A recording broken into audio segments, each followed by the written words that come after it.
Hey everyone, आज मैं explain करने वाली हूँ मी एंड थी का 5th एपिसोड। आज के जो एपिसोड की बात करें तो आज का एपिसोड बहुत ही ज़्यादा मज़ेदार एंड इंटरेस्टिंग होने वाला है। अगर आप मेरे चैनल पर नए हैं तो प्लीज़ सब्सक्राइब कर लीजिएगा। तो चलिए स्टार्ट करते हैं। एपिसोड के स्टार्टिंग में दिखाया जाता है जब पीच और प्लब दोनों वहाँ से भागते रहते हैं। बारिश का मौसम रहता है, बारिश होती रहती है तो भागते रहते हैं। तभी वो जोर से चिल्लाकर वहीं बैठ जाती है तो पीच उसके पास आता है और कहता है कि मैं यहीं हूँ, तुम चिंता मत करो, मैं यहीं पे हूँ। तो उसकी बहन बोलती है कि तुम्हें दर्द नहीं हो रहा, तो वो मना कर देता है, बोलता है कि नहीं हो रहा। तो फिर कहता है कि मैं तुम्हें प्रोटेक्ट करूँगा, तुम डरो मत, हमेशा तुम्हें प्रोटेक्ट करूँगा। तो उसकी बहन बोलती है कि तुम्हारे बारे में क्या, तुम्हें तो कोई भी प्रोटेक्ट नहीं करता है और तुम सबको प्रोटेक्ट करोगे। तो फिर उसको हक कर लेता है। नेक्स्ट सीन में पीच की आंखें हॉस्पिटल में खुलती हैं तो यहाँ पर थी आ जाता है और कहता है कि तुम्हें पता है मैं तुम्हारे बारे में कितना वरीड था। तो पीच कहता है कि तुम पूरी रात यहीं पे रहे थे। थी बोलता है कि तुम्हें थोड़ा सा भी अंदाजा है तुम कितने लंबे समय तक यहाँ पे तुम आंखें बंद करे हुए थे। और उसके सर पे हाथ लगा के बोलता है कि अगर तुम थोड़ी देर और आंखें नहीं खोलते ना तो मैं तुम्हें सपने से खींच लाता। तो वो स्माइल करता है तो बोलता है कि तुम स्माइल क्यों कर रहे हो। फिर वो उसकी तरफ देख कर रोने लगता है बेचारा। और फिर पीच थी बोलता है कि क्या कहीं दर्द हो रहा है, डॉक्टर को बुला दूँ, मैं अभी डॉक्टर को बुला रहा हूँ। तो उसका हाथ पकड़ कर उसको रोक लेता है, बोलता है कि नहीं रहने दो, मैं कहीं भी दर्द नहीं हो रहा है। तो फिर थी बोलता है कि तुम रो क्यों रहे हो। पीच बोलता है कि नहीं कुछ नहीं, कुछ नहीं हुआ है। थी बोलता है कि तुम डर क्यों रहे हो, तुम मेरे साथ हो। वो बोलता है कि तुम ही रीजन हो, तो अगर कोई मुझे पसंद आ जाए तो मैं उसको प्रोटेक्ट करूंगा पूरी जिंदगी। तो उसकी तरफ फिर से वो देखने लगता है और स्माइल करता है और बेचारा रोने को हो जाता है। वो उसकी तरफ देखते रहता है कि इसको हुआ क्या है आखिर। अभी थी वहाँ पे आता है, उसे बोलता है कि कैसा है। तो नर्स बोलते हैं कि आपको चिंता करने की ठीक नहीं, ये ठीक है। और फिर थी बोलता है कि कोई अंदर से प्रॉब्लम, ऑर्गन वगैरह इंजरी। तो फिर थी बोलता है कि अरे इसकी बात तो सुन लो पहले। तो फिर वो उसको बोलता है कि इसको देखो, ये यूजुअली कैमरा पकड़ता है, क्या ये ठीक है। तो फिर वो बोलते हैं कि आपको चिंता करने की जरूरत नहीं है, सब ठीक है। फिर वो नर्स वहाँ से चली जाती है। अभी थी बोलता है कि मुझे एक बात फिनिश करने दो। तो फिर बोलता है कि क्या, बोलते कहते क्या। थी बोलता है कि क्या मैं लास्ट इंसान बन सकता हूँ तुम्हें जो रुलाऊं। तो वो क्यूटली स्माइल करने लगता है और आगे हमें दिखाया जाता है कि जो रोम है वो सो रहा होता है, उसको गर्मी लग रही है तो उसका कंबल थोड़ा खिसक जाता है। तभी हमारा मोक उसके कंबल को ठीक करता है। जैसे ही वो उसके कंबल को ठीक करता है वो उसको फ्लिप कर देता है और फिर हमारा मोक भी उसको फ्लिप कर देता है। और फिर जैसे ही वो उसको पीछे हाथ से पकड़ लेता है और उसको कहता है कि प्लीज़ आप ऐसा मत कीजिए। तो फिर बोलता है कि तुम्हें पता नहीं मैं कियान का राइट हैंड हूँ, तो तुम्हें डरने लगता है। वो बोलता है कि प्लीज़ आप डिस्टेंस बना के रखिए, मुझे अच्छा नहीं लगता। वो बोलता है कि कितना डिस्टेंस बना के रखूं। तो बोलता है कि बॉस और एम्प्लॉय के बीच में जितना डिस्टेंस होता है उतना बना के रखिए। तो फिर उसके हाथ को टाइटली पकड़ने लगता है, उसके शोल्डर पर अपना सर रख के बोलता है कि वाह तुम्हारी हार्ट बीट तो बहुत ज़्यादा फास्ट हो रही है। तभी वो उसको धक्का दे देता है, वो स्माइल करने लगता है और पूछता है और कैसा चल रहा है लव डिपार्टमेंट। तो वो बोलता है कि सिंगल। तो वो हंसने लगता है, बोलता है कि मैंने कियान के बारे में पूछा है। तो फिर मोक बोलता है कि मैं भी कियान के बारे में ही बता रहा हूँ। तो फिर बोलता है कि अमेजिंग। तो फिर मोक बोलता है कि इसमें अमेजिंग कैसी वाली बात है, तुम दोनों तो एक दूसरे को अच्छा प्यार ढूंढने की कोशिश कर रहे हो ना। तो वो बोलता है कि तुम अमेजिंग हो और ये कहकर वो वहाँ से चला जाता है और मोक स्माइल करने लगता है। थी बोलता है तुमने मुझे कॉल क्यों नहीं किया। पीच कहता है मैं भाग रहा था तो कॉल कैसे करता, इस छोटी सी चीज के लिए कॉल करता क्या। थी कहता है हजारों लोग मेरे नंबर चाहते हैं और तुम्हारे पास मेरे नंबर है बट तुम कॉल नहीं करते। पीच कहता है मुझे नहीं पता था कि तुमने मुझे अलाउ किया या नहीं। थी कहता है मैंने तुम्हारे फोन में अपने नंबर सेव किए हैं तो इसका मतलब है कि मैंने परमिशन दे दी है, किसी भी टाइम कभी भी कॉल कर सकते हो। तभी पीच उसकी तरफ देख कर रोने लगता है। तभी थी कहता है मैं नहीं देख सकता तुम्हें ऐसे हर्ट होते हुए। तभी उसके हाथ को पकड़ लेता है। तो ठीक कहता है ऐसा लग रहा है जैसे तुम फिर से रोने वाले हो, क्या मैंने हर्ट कर दिया। तो तभी बेचारा पीच रोने लगता है। थी को समझ नहीं आता कि वो क्या करे, हक करे या कुछ और। तभी पीच कहता है तुम मुझे बिल्कुल बच्चों के जैसे फील करा रहे हो। तभी थी कहता है अगर तुम बच्चे बन रहे हो तो मैं तुम्हें पॉकेट में डालकर सब जगह घूमूंगा, मैं दोबारा हर्ट नहीं होने दूंगा। और उसके पास आकर कहता है तुम मेरे हो, कोई भी तुम्हें नुकसान नहीं पहुंचा सकता। वो फिर से उसकी तरफ देख कर रोने लगता है बेचारा। और आगे थी फोन में सर्च कर रहा था कि ह्यूमन से रोते क्यों है, कोई रीजन बताओ। तो वो एआई काफी रीजन बताती है। तभी वहां पर पीच आता है तो वो कहता है कि सॉरी मैं तुम्हारे सामने रोया, तुम नहीं रोता हूँ यूजुअली मैं, बट तुमने बहुत ही अच्छा फील कराया। बट वो खुशी के मारे आगे आ जाता है और कहता है कि अगर मैंने कुछ अच्छा किया है तो चलो स्माइल करके दिखाओ। पीच कहता है तुम तो ऑलरेडी जानते हो मैं और मेरी सिस्टर ही है, मैं ही उसके लिए सब कुछ हूँ, मैं कभी अपनी वीकनेस नहीं दिखाता, मुझे याद नहीं है कि मैं लास्ट टाइम कब रोया था। वह उसे बताता रहता है। थी फिर से सर्च सजेस्ट करता है किसी की केयर कैसे करे, तो एआई तेज बोल देती है और कहती है कि उससे शादी कर लो और लगातार प्यार करते रहो। तो उसका एआई तेज बोल देता है और वो एकदम से अपने फ़ोन को फेंक देता है और उनको बड़ी हंसी आती है। नेक्स्ट सीन में दिखाया जाता है कि वो अपने घर आता है, वो अपनी बहन से बात करता रहता है कि उसकी बहन कहती है कि तुमने मुझे कॉल क्यों नहीं किया, वो बात करता रहता है। तभी वो लॉक खोलने लगता है तो लॉक खुलता नहीं है। तभी थी आगे आता है और उसका वो आवाज़ कर देता है, तो उसकी बहन कहती है कि किसकी आवाज़ है, तो उसका मुंह बंद कर देता है और ये सीन बहुत ही ज़्यादा क्यूट रहता है। पीच कहता है किसी की भी आवाज़ नहीं है, किसकी है? उसकी बहन कहती है चलो सेल्फी भेजो, तो वो जल्दी जल्दी अपने स्लीपर पहन लेते हैं। जैसे ही वो सेल्फी लेता है तो थी पीछे खड़ा होकर पोज देता रहता है। वो कहता है कि हटो, मैं सेल्फी अपनी बहन के पास भेज रहा हूँ। तो उसकी बहन कहती है कि जैसे ही वो अपनी बहन के पास सेल्फी भेज देता है तो उसकी बहन कहती है कि पीछे किसकी शैडो है, तो वो डर जाता है और कहता है क्या तुम मेरे साथ प्रैंक कर रही हो? तो उसकी बहन कहती है तुम डेट कर रहे हो? तो वो कहता है कि मैं अडल्ट हूँ, मैं अगर करूँगा भी तो मैं छुपाऊंगा क्यों? और कहता है कि तुम तो ऑफिस में थी ना। तभी वो कहती है कि मैं आउट पोस्ट पर हूँ। वो डर जाता है और कहता है मेरी बहन आ रही है, तुम छुप जाओ। वो जल्दी जल्दी छुपने लगता है, वो किचन में जबरदस्ती उसको घुसने लगता है, फिर उसको टेबल के नीचे छुपाता है। वो कहता है क्या तुम्हारी बहन अंधी है, उसको मैं दिख जाऊंगा?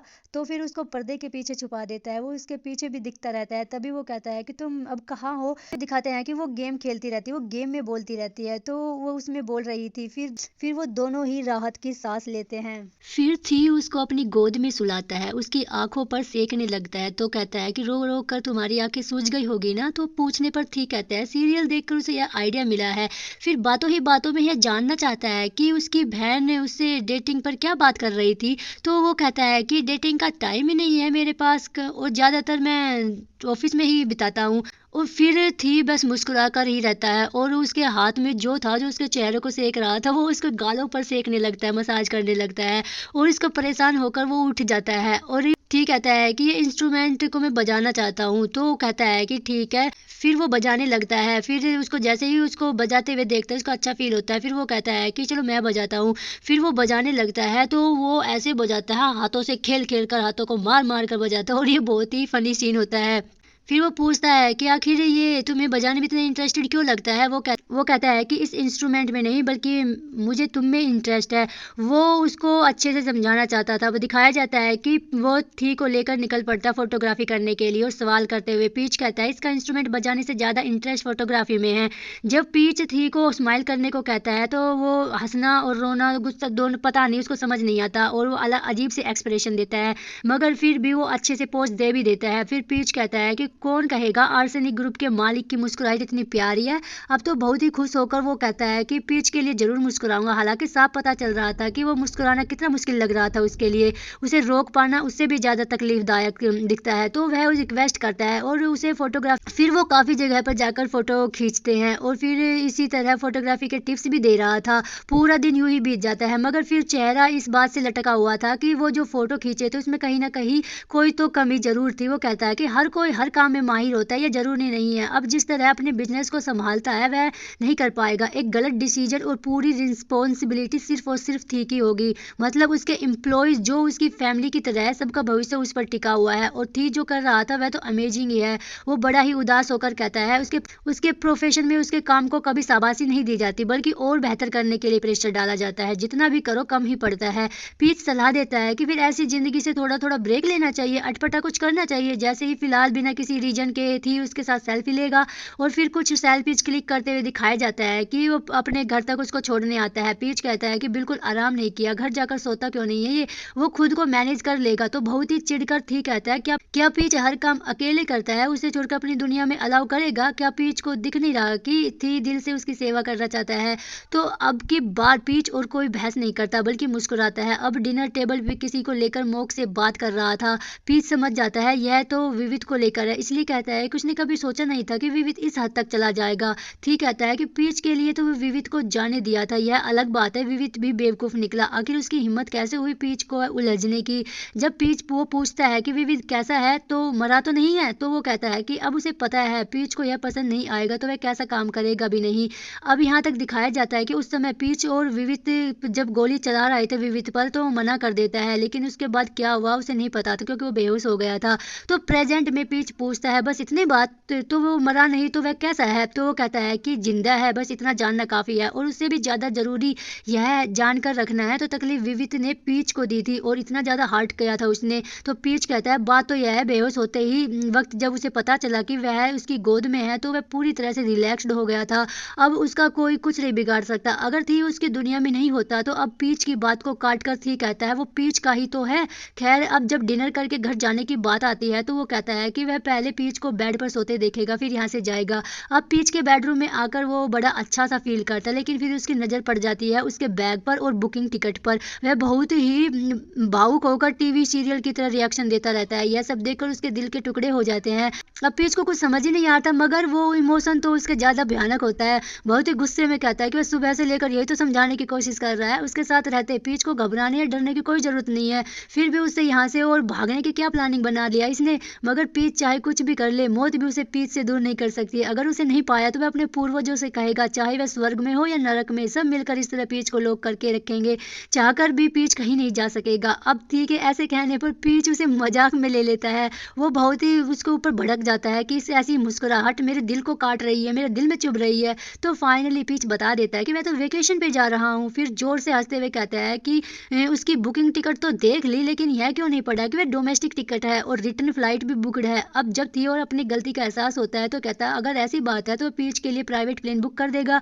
रिएक्शन के तौर पर जब पीच कुछ कहता नहीं, बस घूर कर ही उसको देखता रहता है। वो कहता है ठीक है, प्राइवेट प्लेन ना सही तो प्राइवेट जेट तो सस्ता पड़ेगा। उसको समझ ही नहीं आता तो समझाना बेकार है, मगर उसको ऑप्शन दिए जाते हैं कि प्राइवेट बीच या फिर जमीन खरीद ले, फिर प्राइवेट आइसलैंड। फिर अपने माथे को पीट कर परेशान होकर कहता है कि मेरे दिमाग में कोई सिंपल आइडिया क्यों नहीं आते। और फिर हमें रोम और मोक का सीन दिखाया जाता है। उसको छींक आ जाती है। रोम कहता है जरूर कोई इसको याद कर रहा होगा। जवाब में वो मोक कहता है कि ऐसी कोई बात नहीं है, थोड़ा सोचकर। रोम कहता है कि हाँ, मोक भी सही कह रहा है, क्योंकि अभी तक तो उसके मोक को मिस करना शुरू नहीं किया है। फिर वो वाइन जो रोम पी रहा था वो उसको ऑफर करता है। पीच कहता है इस ब्रेक में वह वेकेशन पर जा रहा है, ना कि स्वर्ग और ना ही नरक। तो वो रिक्वेस्ट करता है कि अगर पीच आर्सेनिक की कंपनी में अपनी प्रोजेक्ट जारी रखना चाहता है तो यह पॉसिबल है। पीच कहता है उसे अच्छे से पता है ठीक है, कुछ भी इम्पॉसिबल नहीं है, मगर यह प्रोजेक्ट सिर्फ उसका नहीं सभी का है। हर कोई अपना काम इतने अच्छे से कर रहे हैं कि वो नहीं होगा तो किसी को प्रॉब्लम नहीं होगी। ठीक कहता है उसे किसी और के नहीं, बस पीच की फिक्र है। दरअसल परसों वो अपने छोटे भाई से मिलने जा रहा है, इसलिए वो पीच के साथ वेकेशन पर नहीं जा सकता। पहले तो वो कहता है कि उसने वैसे भी थी को इन्वाइट नहीं किया, लेकिन फिर बात को बदल कर कहता है उसे अकेले ही ट्रैवल करना पसंद है। ठीक कहता है नहीं जा सकता तो क्या हुआ, उसकी लोकेशन पर उसका एक होटल भी तो है और वो अपना वेकेशन उसी होटल में रहकर मनाएगा। अब इतनी मेहरबानी तो पीच उस पर कर ही सकता है। वैसे भी पीच चाहे कहीं भी रहे वह तो पीच तक पहुंच कर ही रहेगा। हंसकर पीच कहता है अब ठीक है, ऐसे अटपटी बातों से वो यूज्ड टू होने लगा था। वैसे थी कि जो थाई बोल रहा था वो बहुत ही बेकार लग रही थी, मगर इस बार उसकी भाषा नहीं बल्कि उसकी फीलिंग्स पीच को वियर्ड लग रही थी, क्योंकि थी कि यह बातें उसे सेफ फील कराने लगी है। इस पर पीच बहुत शुक्रिया करता है और शुक्रिया का जवाब यू आर वेलकम देता है। जब अब अगले सीन में रोम थी से मिलकर बड़ा खुश होता है, मगर थी का सवाल है कि रोम यहाँ पहुंचा कब। रोम कहता क्या थी ने उसकी फ्लाइट की बुकिंग नहीं करी थी जिसे लेने के लिए उसे भेजा था? वह तो कमाल का है। मगर फिर जब थी कहता है कि सब कुछ वही करेगा तो उसका असिस्टेंट क्या करेगा, तो अब जाकर रोम समझ जाता है कि तभी सारी चीजें उसको पसंद कैसे हो रही है। मतलब प्लेन में जो खाना दिया जा रहा था वो भी उसके फेवरेट में से थी। खैर यहाँ मम्मी भी मौजूद है उसकी। सब मिलकर वो थाई ड्रामा देख रहे थे जहाँ उसकी मम्मी कभी लीड रोल में थी। यहाँ उसकी मम्मी हंसती रहती है, उसे अभी भी यकीन नहीं हो रहा था। अब भी यही सीरियल थी का फेवरेट है। वो बहुत ही इमोशनल होकर कहता है यह सीरियल देखते हुए उसे हमेशा एहसास होता है कि अपनी मम्मी के करीब है। यहाँ रोम भी कहता अगर थी मम्मी को इतना ही मिस करता है तो मिलने हांगकांग क्यों नहीं चला जाता, अब तो वहाँ पर बहुत ही चेंजेस हो चुके हैं। तो वो कहता है कि असल में वहाँ कुछ चेंज हुआ होता तो आज अपना बर्थडे सेलिब्रेट करने के लिए रोम को यहाँ नहीं आना पड़ता। इसलिए रोम अपने आप से झूठ बोलना बंद कर दो। आर्सेनिक के दुश्मन कभी भी उनका पीछा नहीं छोड़ेंगे। और रोम अपनी मम्मी से सवाल करता है पापा और मम्मी ने तो लव मैरिज की थी, फिर उस पर और थी पर प्यार करने की पाबंदी क्यों है। तो मम्मी यह कहकर बात को टाल देते हैं कि अगर रूल बना है तो उसे एक्सेप्ट करना ही होगा। अब मम्मी के बाद जब मोक भी यहाँ से जाने लगता है तो रोम रिक्वेस्ट करता है उसे सोने के बाद ही मोक यहाँ से जाए। अब पीच होटल जा चुका था मगर फोन पर थी से बात कर रहा था। वो पूछता है कब लौट रहे हो, तो वो कहता है कि 3 दिन ही तो हुए हैं। तो हमेशा की तरह हंसकर कहता है कि यहाँ पहुंचे से 3 घंटे भी हुए हैं। और फिर वो अपनी स्माइलिंग वाली सेल्फीज क्लिक करता है और उसको सेंड करता है। तभी तभी रोम कहता है कि उसने देख लिया, लेकिन फिर अपने टॉपिक पर आता है, कल मम्मी फ्री नहीं है तो सारी प्लानिंग कैंसिल। तो जब पूछता है कि रोम चाहता क्या है, बता दे, खुद ही बता दे, तो रोम कहता है कि उसे कल अपना वक्त किसी के साथ अकेले में स्पेंड करना है, तो क्यों ना थी भी कहीं खुद को बिजी कर ले। हाँ, बर्थडे प्रेजेंट के तौर पर अपना सेक्रेटरी अगर उसे दे दे तो मजा आ जाएगा। थी जब साफ इनकार कर देता है, थोड़ा नाराज होकर रोम यह कहकर चला जाता है। दोनों ही बहुत ही मीन है, यह बॉस भी और उसका असिस्टेंट भी। हालांकि रोम के जाने के बाद भी मोक से कहता है कि इस रोम का ख्याल रखना। ऊपर से एक और बात भी, जहां उसे मोक की मदद की जरूरत है और इधर पीच अपनी फोटोग्राफी में बिजी है। फिर उसे मिलता है होटल की तरफ से नारियल का पानी। हालांकि कुछ ही देर में उसे पता चल जाता है कि वो थी ने ही भिजवाया है। पीच को एंटरटेन करने के लिए होटल के सभी एम्प्लॉइज एक छोटा सा प्रेजेंटेशन भी देते हैं। फिर लास्ट में एक अनाउंसमेंट भी होती है। उम्मीद है पीच का वेकेशन शांतिपूर्वक चल रहा है। हालांकि यह सिर्फ पीच समझ पा रहा था, उसके वेकेशन पर भूचाल आ गया है। अब सीधा चलते हैं आर्सेनिक कंपनी, जहां पर माहौल बहुत ही थ्रिलिंग बना हुआ था। जो प्रेजेंटेशन बनाकर थी के सामने रखा गया था वह उसे बिल्कुल पसंद नहीं आया। वह सीधा पीच की बहन प्लब से सवाल करता है क्या जवाब है इसके लिए उसके पास। अब प्लब से तो कुछ कहा नहीं जाता, मगर क्रिएटिव डायरेक्टर कहते हैं कि ये फर्स्ट ड्राफ्ट है इसलिए थोड़ा रफ दिख रहा होगा। तो ठीक कहता है पूरे को फिर से बनाओ, क्योंकि इसका एक भी क्लिप ढंग का नहीं है। हाँ, अगर यह पीच ने बनाया होता तो इस प्रेजेंटेशन को अप्रूव करने में कोई दिक्कत नहीं होती। जब नया फोटोग्राफर कहता है कि वह पीच से ही एक एडवाइस लेकर इसे फिर से बनाएगा, थी तो पहले चौंक कर पूछता है कि पीच को कैसे जानता है, उसे क्लोज है वह दोनों। मगर जवाब मिलता है कि इस फील्ड में पीच को कौन नहीं जानता, वो टॉप फोटोग्राफर में से एक है। तो गुस्से में थी कहता भाई कुछ भी कर ले, उसे प्रोजेक्ट सही से बना कर दे। दूसरी तरफ पीच से पूछा जाता है कि वह डिनर में क्या खाना पसंद करेगा। पीच बहुत कंफ्यूज होकर पूछता है जरूर इस होटल के मालिक ने कुछ और तैयारी कर रखी होगी। अब अगले ही पल डिनर को टेबल पर सर्व हो जाता है, मगर साथ में एक चीट होती है जिस पर लिखा हुआ है खबरदार जो इसे पढ़ते हुए वह हंसा तो, वरना फिर उसे इस पेपर से भी जलन होने लगेगी। फिर नेक्स्ट आगे दिखाया जाता है जब पीच को फोन करके बता देती है थी ने कंपनी में किस तरह डर का माहौल बनाया रखा है। अब बातों ही बातों में पीच के मुंह से निकल जाता है ठीक है वह थी को समझा देगा। फिर अपने आप को बदल कर कहता है कि मतलब कि वह गाली देगा बहुत थी को, वैसे भी उसकी इतनी औकात कहाँ है वह कुछ कर पाए। तो वह बहन यह भी बताती है कि मीटिंग में थी ने पीच के काम को बहुत अच्छा किया और जो नया फोटोग्राफर आया है उसे पीच का फोन नंबर चाहिए, तो पीच दे दोगे, कहकर कॉल कट कर देता है। हालांकि उसके तुरंत बाद वो फोटोग्राफर उसको मैसेज आता है, मगर उसको पढ़ता नहीं है, वो निकल पड़ता है बोटिंग करने। कुछ फोटोग्राफी करके अपने आईडी भी पोस्ट करता है, लेकिन फिर जिस शांति की तलाश में पीच वहां गया था वह जल्दी ही भंग हो जाती है जब अचानक उसका बोट डगमगाने लगता है और सामने से हमारा वो हैंडसम हीरो आ जाता है। और पीच का सवाल होता है कि तुम यहाँ क्यों, कैसे, कब आए। तो ठीक कहता है उसका प्लान कैंसिल होते ही मैं यहाँ पर पहुंच गया, लेकिन हाँ वो प्राइवेट जेट से यहाँ नहीं आया क्योंकि वो समझ चुका कि प्राइवेट जेट 10 गुना ज़्यादा पोल्यूशन करता है। अब इसके बाद छोटे छोटे कट्स में दोनों को साथ यहाँ टाइम स्पेंड करने दिखाया जाता है। बातों ही बातों में थी कहते हैं कि अगर पीच को ऐसी जगह पसंद है तो यहाँ वो अपनी बहन या किसी को भी ला सकता है, बस यह समझ लो यह जगह उसकी है। तो हंसकर पीच कहता है थी जिस तरह की बातें कर रहा है ना, अगर उसका बेटा होता ना तो अच्छे से समझा देता। तो थी कहता है उसे पीच का बेटा बनना भी नहीं है, और फिर बड़े ही प्यार से पीच की तरफ देख कर कहता है पूरे समुद्र का रिफ्लेक्शन पीच की आंखों में दिख रहा है और यह बहुत ही खूबसूरत है। और फिर पीच के और करीब आकर कहता है थैंक यू और सॉरी के अलावा उसके पीच से एक और चीज सीखी है, अगर वह अभी पीच को किस करना चाहेगा तो क्या इसे क्रॉस करना कहा जाएगा। दरअसल पीच ने ही कभी उसे कहा था कि इस तरह खुलेआम उसके हाथ पर किस करना लोग इसका गलत मतलब निकाल सकते हैं। प्रेजेंट में पीच जवाब देते हुए कहता है कि जिसे किस करना है अगर उसे परमिशन मिल जाए तो यह कहीं से भी गलत नहीं होगा। थी पहले तो पीच की परमिशन मांगता है फिर उसे किस करता है, लेकिन और फिर दिखाया जाता है कि थी बीच पर पहुंचता है और यह देखकर घबरा जाता है। पीच तो अकेले ही बोट पर बहुत दूर निकल पड़ा, थी से इतना इंतजार नहीं होता। तभी वो अपना ब्लेजर और शर्ट उतार देता है और निकल पड़ता है पीच की तरफ। वो तब जाकर अचानक पीच के सामने प्रकट हो जाता है और इसी के साथ यह एपिसोड कंप्लीट हो जाता है। अगर आपको मेरा एक्सप्लेनेशन अच्छा लगा तो प्लीज सब्सक्राइब कर लीजिएगा। आज के लिए बस इतना ही। Thanks for watching, bye bye.